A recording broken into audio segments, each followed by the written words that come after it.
जय जिनेंद्र बंधु। जब भी धर्म की बात आती है जीवन में, हमें हमेशा ये महसूस क्यों होता है कि हमारे पास फुर्सत नहीं। बहुत से लोग आपने सुना होगा कहते हुए, मेरे पास तो मरने की भी फुर्सत नहीं। आप सोचिए, मरने के लिए कभी किसी को फुर्सत की जरूरत होती है?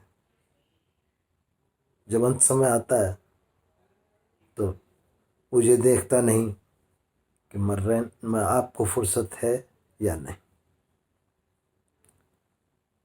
गुरु कहते हैं, अगर यही विचार करते रहोगे कि फुर्सत नहीं है, जब फुर्सत मिलेगी तब आत्मकल्याण कर लेंगे, धर्म कर लेंगे, भगवान की भक्ति कर लेंगे, अगर ये सोचते रहे तो कभी जीवन में फुर्सत नहीं मिलेगी। संत कहते हैं कि अगर आप ये सोचते हैं कि मरने की फुर्सत नहीं है तो एक दिन ऐसा आएगा जब आप ऐसी स्थिति में होंगे, ऐसी योनि में चले जाएंगे जहां मरने से ही फुर्सत नहीं मिलेगी। हर समय मरना ही पड़ेगा, बार बार मरना पड़ेगा। कैसे? निगोद का नाम आपने सुना है ना? क्या होता है वह? सिर्फ पैदा होना और मरना, पैदा होना और मरना, और कोई काम नहीं। जन्म मरण, जन्म मरण, जन्म मरण। 24 सेकंड के अंदर एक बार जन्म मरण हो जाता है।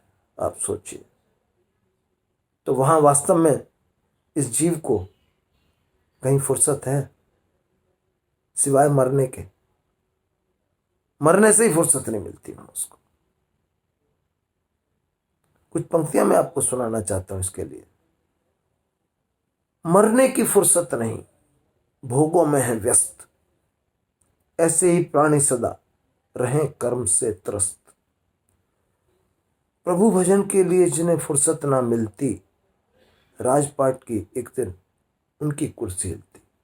अपने राजपाट में मस्त हैं, लेकिन फिर भी वो भी एक दिन कुर्सी हिल जाती है। कर्म रहस्य को जब तक भैया समझ न पाओगे, इतनी बार मरोगे गिनती गिन ना पाओ। सोचिए आप जरा उस स्थिति को। तो इतना समय निकालो, कर लो नित्य प्रभु अभिषेक। कुछ अभिषेक पूजा के लिए समय जरूर निकालो, तन्मय होकर पूजा कर लो, फिर इसका फल देख। आप उसका फल तो देखो, एक बार करो तो सही। ऐसा एक नियम बनाओ, ईश्वर जिसके साथ नहीं है उसका भी क्या जीवन। ईश्वर जिसके साथ नहीं है उसका भी क्या जीवन। भोगे दुख अनंत मरण के, तब पाया ये मनुष्य तन। यह भी व्यर्थ गंवाया तुमने, फिर क्या कर पाओगे। कूटोगे फिर छाती अपनी, रो रो कर पछताओगे। जब अंत समय आता है तब आदमी को लगता है, समझ में आता है कि मैंने सारा जीवन यूं ही बर्बाद कर दिया। तो ऋषि मुनि करुणाकर कहते, समझ भेद विज्ञान। भेद विज्ञान समझते ही अपन।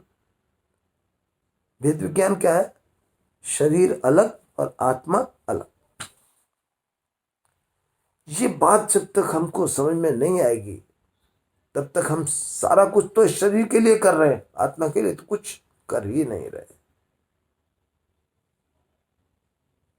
तो ये भेद विज्ञान हमें स्पष्ट होना चाहिए। और शरीर के साथ लिए किया गया कोई काम हमारे किसी मतलब का नहीं, क्योंकि जब शरीर ही हमारा नहीं है तो उससे जुड़ी हुई सारी चीजें किसी काम की नहीं हमारे। तो ऋषि मुनि करुणाकर कहते, समझ भेद विज्ञान और श्रद्धा से सदाचरण करो, हो जाए आत्म कल्याण।